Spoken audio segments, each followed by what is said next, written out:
बहुत समय पहले की बात है। रामपुर नामक एक सुंदर सा गांव हुआ करता था। उस गांव में लकड़हारा रहता था जिसका नाम रामू था। रामू बहुत ही ईमानदार और मेहनती था। रामू के परिवार में उसकी पत्नी और उसके दो बच्चे थे। रामू सेठ लालचंद के यहाँ लकड़ी काटने का काम करता था, जिससे रामू और उसके परिवार का गुजारा होता था। सुमन, मैं काम पर जा रहा हूँ। आज तो बहुत देरी हो गई है, तो तुम बच्चों को स्कूल छोड़ा आना। राजू और रीता पिछले 2 दिन से कह रहे हैं कि उनके स्कूल की टीचर स्कूल की फीस मंगा रही है। हाँ, तो जाकर दे आओ ना स्कूल की फीस। अजी कहाँ से दूं? आप जो पगार लाते हैं उसमें मुश्किल से तो घर चल पाता है। इतनी सी तनख्वाह में बच्चों की फीस का इंतजाम कैसे करूं? मैं एक बात आपसे साफ साफ कह देती हूँ, सेठ लालचंद जी से पगार बढ़ाने की बात करो। दिन पर दिन खर्चा बढ़ता जा रहा। अच्छा ठीक है, मैं आज ही सेठ जी से अपनी पगार बढ़ाने की बात करूंगा। इतना कहकर रामू काम पर चला जाता है।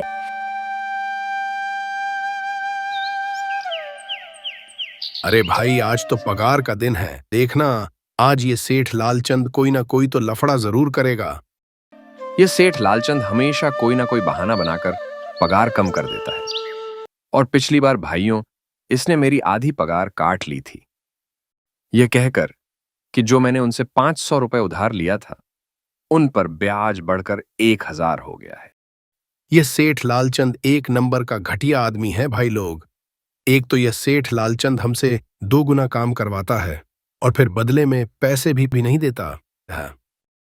हे भगवान, इस बार ये सेठ लालचंद मेरी पूरी पगार दे दे, ताकि मैं अपने बच्चों की स्कूल की फीस भर सकूं। ऐसे सभी लकड़हारे अपने काम पर लग जाते हैं। काम करने के बाद के सभी सेठ लालचंद के पास जाते। सेठ जी, महीना पूरा हो गया है, तो आप हमें इस महीने की हमारी पूरी तनख्वाह दे दीजिए। देखो रे, बड़े ध्यान से सुनो। अभी मेरे पास तुम्हें देने के लिए कोई पैसा नहीं है। तुम्हें पता है, सारा माल गोदाम में ही पड़ा हुआ है। कल या परसों तक तुम्हें तुम्हारी तनख्वाह मिल जाएगी। पर सेठ जी, अभी हमारे पास बिल्कुल पैसे नहीं बचे हैं। घर का राशन भी लाना है और मुझे अपने बच्चों के स्कूल की फीस भी भरनी है। अरे, मैंने कहा तो सही, 1-2 दिन रुक जाओ, कल या परसों तक पैसे मिल जाएंगे। अभी मेरे पास पैसे नहीं हैं, समझ आई बात? सभी लकड़हारे निराश मन से अपने अपने घर आ जाते हैं। जी क्या हुआ? इस बार कितनी पगार मिली है? सुमन, अभी कोई पगार नहीं मिली है। सेठ जी ने कहा है कि 1-2 दिन रुक जाओ, उसके बाद पगार मिलेगा। पगार नहीं मिला? आपको तो पता है ना, बच्चों की फीस भरनी है। सुमन, यह सेठ लालचंद कभी टाइम पर पैसे देता ही नहीं है। बस 1-2 दिन की ही तो बात है। ऐसे ही 2 दिन गुजर जाते हैं। अरे हरिया, ये लो अपने इस महीने की पगार। सेठ जी, ये तो बस 2000 है। इस महीने तो मैंने 3000 का काम किया है ना। हाँ तो किया है, पर तूने 1-1 घंटे आराम भी तो किया है। ये पैसे मैंने तेरे उसी आराम के काटे हैं। आपने तो कहा था कि एक महीने के 3000 मिलेंगे 8 घंटे काम करने के, और मैंने तो पूरे 8 घंटे काम किया है सेठ जी। देख भाई हरिया, मुझे ज्यादा हिसाब किताब मत समझा। यह 2000 रख, और अगर नहीं चाहिए तो कहीं और काम ढूंढ ले।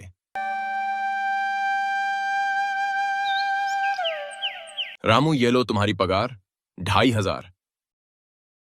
पर सेठ जी, 2500 क्यों? मैंने तो पूरे 3000 का काम किया है ना। मैंने तो कोई छुट्टी भी नहीं ली और ना ही आराम किया सेठ जी। हाँ, समय पर तो किया है, पर इस समय बाजार में लकड़ियों का दाम बहुत कम चल रहा है। इस वजह से तुम्हें भी पगार थोड़ी कम ही मिलेगी। जी, बात तो 3000 की हुई थी ना। अब इन 2500 में मैं अपना घर कैसे चलाऊंगा? बहुत मुश्किल है। बहुत हो गया तेरा भी, 2500 ही मिलेंगे। नहीं तो कहीं और काम ढूंढ ले, समझा? बेचारे रामू के पास उन पैसे को लेने के सिवाय और कोई रास्ता नहीं था। अरे भाई, ये सेठ लालचंद एक नंबर का बेईमान इंसान है। हमारे खून पसीने की मेहनत के पैसे काटकर अपनी जेबें भरता है। एक दिन ये बहुत बुरी मौत मरेगा। नहीं हरिया, ऐसा नहीं बोलते। वह हमारे अन्नदाता हैं। आखिर उन्हीं की वजह से ही तो हमारा घर चलता है। और हम कर भी क्या सकते हैं? लकड़ी काटने के अलावा हमें कुछ और काम आता भी तो नहीं है। अब जो भी हो, हमारा तो ये सेठ लालचंद ही सहारा है। कुछ देर बातें करने के बाद सारे अपने घर की ओर निकल पड़ते हैं। जी आ गए आप। कितनी पगार मिली है? सुमन, सेठ जी ने इस बार बस 2,500 रुपए ही दिए हैं। बस इतने में हम कैसे घर चलाएंगे? बच्चों की फीस में ही 1,000 रुपए देनी है। बचे 1,500 में कब तक घर चलेगा? सबसे पहले तुम बच्चों के स्कूल की फीस भर देना, इसके बाद बाकी का मैं कुछ देखता हूँ। अजी आप क्या देख लोगे? सेठ जी से तो पूरे पैसे मांगे नहीं गए आपसे। नहीं सुमन, मैंने सेठ जी से पूरे पैसे मांगे थे, लेकिन सेठ जी ने साफ साफ कह दिया, काम करना है तो करो, नहीं तो कहीं और काम देख लो। अब तुम ही बताओ मैं क्या करता। सुमन, मैं सोच रहा हूं कि लकड़ी काटने के बाद शाम को मैं कहीं और भी काम ढूंढ लूं, इससे मैं कुछ ज्यादा पैसे कमा पाऊंगा। मैं आज ही सेठ जी के यहाँ से काम से आने के बाद कहीं और भी काम ढूंढने जाऊंगा। और जैसा कि रामू ने कहा था, वह लालचंद के यहाँ काम करने के बाद काम की तलाश में निकल जाता है। रामू पूरे गांव में काम तलाश करता है। दुकानों दुकानों पर जाकर लोगों से काम मांगता है, मगर हर जगह रामू को केवल निराशा ही हाथ लगती है। अंत में थक हार कर रामू वापस जा लगता है। तभी वह देखता है कि एक भेड़िया का झुंड उसकी तरफ दौड़े आ रहा है। यह देखकर रामू बहुत डर जाता है। वह इधर उधर देखता है तो उसे एक गुफा दिखती है और वहां गुफा में जाकर छुप जाता है।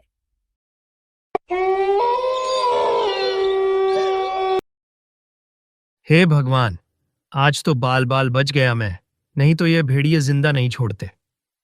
अरे, ये मैं कहाँ आ गया? ये जगह पहले तो कहीं नहीं देखी। ये कैसी गुफा है? रामू ये सब सोच ही रहा था कि तभी उसकी नजर गुफा में पड़ी। एक टोकरी पर जाती है।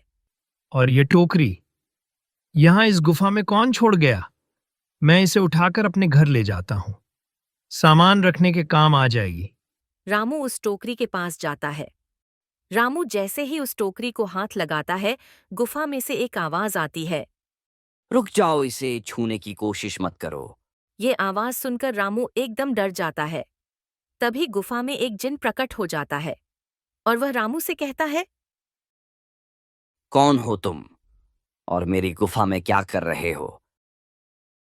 मुझे माफ करिएगा, आप जो भी है, एक भेड़िए का झुंड मेरे पीछे पड़ गया था। उन्हीं से बचने के लिए मैं इस गुफा में आकर छिप गया। और जब मैं इस गुफा से निकलने ही वाला था कि मेरी नजर इस टोकरी पर पड़ी। मुझे लगा यहाँ कोई नहीं है, इसीलिए ये टोकरी किसी की नहीं होगी और मैंने इस टोकरी को छुआ। पर आप है कौन और आप इतने विचित्र क्यों दिखाई पड़ रहे हैं? मैं तुम्हारे बारे में सब कुछ जानता हूं। मेरी नजर जिस पर एक बार पड़ जाती है, मैं उसका इतिहास खुली आंखों से पढ़ सकता हूं। मैं एक जीनी हूं और मैं कई सालों से इस गुफा की रक्षा कर रहा हूं।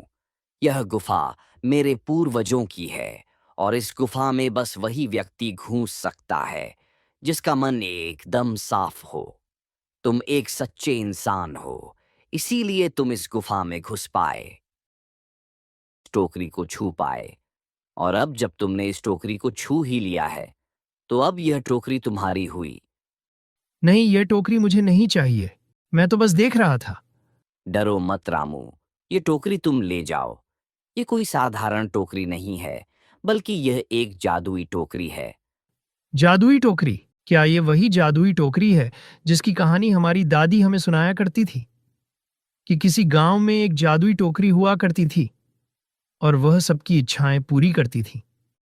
हाँ रामू, ये वही टोकरी है और अब तुम इस टोकरी के मालिक हो। तुम इसके इस्तेमाल से अपनी स्थिति सुधार सकते हो।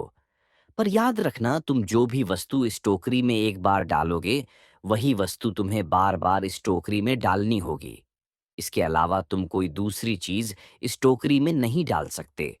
और सोच समझकर, बिना लालच किए, इस टोकरी में वही वस्तु डालना जिसकी तुम्हें जरूरत हो। और फिर रामू टोकरी को लेकर घर आ जाता है। सुमन, ये देखो मैं क्या लेकर आया। आप तो काम की तलाश में गए थे ना? तो कोई दूसरा काम मिला कि नहीं? काम तो नहीं मिला, लेकिन सुमन तुम मेरी पूरी बात तो सुनो। ये कोई ऐसी वैसी टोकरी नहीं, यह एक जादुई टोकरी है। रामू सुमन को वह सारी घटना के बारे में बताता है जो उसके साथ हुई। सुमन, हमें सोच समझ कर ही इसमें कोई चीज डालनी होगी। हमारे पास तो कोई कीमती चीज भी नहीं जो इसमें डाल सके। रामू थोड़ी देर सोचता है तो उसको चंदन की लकड़ी का ख्याल आता है।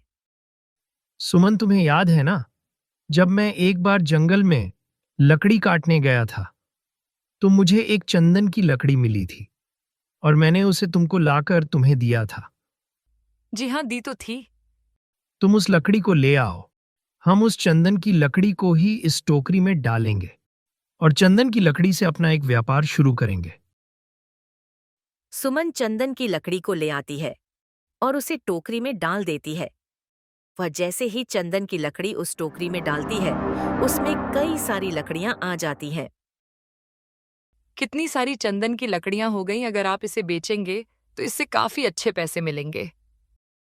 हाँ, मैं कल सुबह ही बाजार जाकर इन्हें बेच दूंगा और बेचने के बाद जो पैसे मिलेंगे उनसे हम अपने बच्चों की स्कूल की फीस भर देंगे। अगले दिन रामू लालचंद सेठ के यहाँ काम पर न जाकर चंदन की लकड़ियों को बेचने के लिए बाजार में निकल पड़ता है। वहां पर रामू चंदन की लकड़ियों को बहुत ही कम दामों में बेचता है, जिसकी वजह से उसे काफी अच्छे पैसे मिल गए और पैसे लेकर रामू घर आ जाता है। ये देखो सुमन, उन लकड़ियों को बेचकर मुझे कितने अच्छे पैसे मिले हैं। इनमें से स्कूल की फीस निकालकर तुम बाकी के पैसे संभाल कर रख देना। इस तरह रामू सभी लक्कड़हारों के पास जाता है और अपनी जादुई टोकरी के बारे में बताता है। सभी रामू की इस बात से बहुत खुश होते हैं और ऐसे ही कुछ ही दिनों में उस जादुई टोकरी की वजह से रामू ने बहुत से पैसे जमा कर लिए और जो दूसरे लकड़हारे थे उन्हें भी चंदन की लकड़ियां बेचने के काम पर लगा दिया। अरे, ये रामू ने जब से अपना खुद का व्यापार शुरू किया है, तब से मेरा लकड़ियों का व्यापार एकदम बर्बाद हो गया। अब तो कोई भी मेरे पास काम करने को नहीं दिखता। सेठ जी, यदि आप सही ढंग से सबकी पगार टाइम पर देते और कोई चालाकी नहीं करते तो ऐसा कभी नहीं होता। और आज से मैं भी ये नौकरी छोड़कर जा रहा हूं। आज से मुझे रामू मालिक के पास काम करूंगा। और कुछ ही दिनों में सेठ लालचंद रोड पर आ गया। अब उसे अपने के पर बहुत पश्चाताप हो रहा था।